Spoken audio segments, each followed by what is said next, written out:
राष्ट्रवादीचे वरिष्ठ नेते किंवा तटकरे साहेब हे ब्लॅकमेलिंग करतात। आता राजू साबळे आमच्या पक्षाचे कार्य नेते होते, त्यांच्या अनेक एज्युकेशन संस्थेला आम्ही देखील मदत केली आहे सगळ्यांनी तिथे।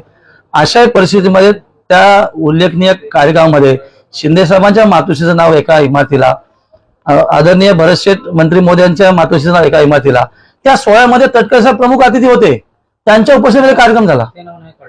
कुठलं नाव? आता ते काढलं ना नाव, आम्ही पत्र देऊन टाकलं, आम्ही पत्र दिलं, जर भरतशेठच्या मातोश्रीचं नाव गेलं असेल तेही काढा, म्हणजे नाव कमी केलं।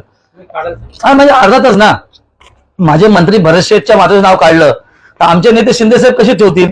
तर आम्ही त्यांना पत्रही दिलं, कदाचित ते आपल्याला पोहोचवलं नसेल, या संदर्भात आम्ही निधी दिला तो भाग वेगळा, तो सोडून देते। पण आपण जो प्रश्न विचारला, तटकरे साहेबांनी मनाचा मोठा करून आपल्या अनेक नेते की आम्हाला काही फरक पडला नसता, पण कोणाच्या आईचं नाव अवमानजनक पद्धतीने काढणं हे वरिष्ठ ज्यांनी कित्येक वर्ष राजकारणामध्ये घालवलीत किंवा पिढ्या दर पिढ्या ज्यांनी बर्बादीवर घालवल्यात किंवा अनेक नेत्यांना फसवलंय, अशा नेत्यांनी पुन्हा त्याची नीती दाखवली की शिंदे साहेब आमचे नेते आहेत, महाराष्ट्राचे उपमुख्यमंत्री आहेत, त्यांच्या उपस्थितीमध्ये कार्यक्रम, भरतशेठ मंत्री त्यांच्या उपस्थितीत कार्यक्रम, अशा कार्यक्रमामध्ये त्यांच्या मातोश्रीचं नाव तिथून हे करून राजू शेठला पक्षात घेऊन वेगळा पवित्रा निर्माण करणं हे शोभनीय, ही जिल्ह्यामध्ये कोणालाही मान्य असणारी गोष्ट नाही।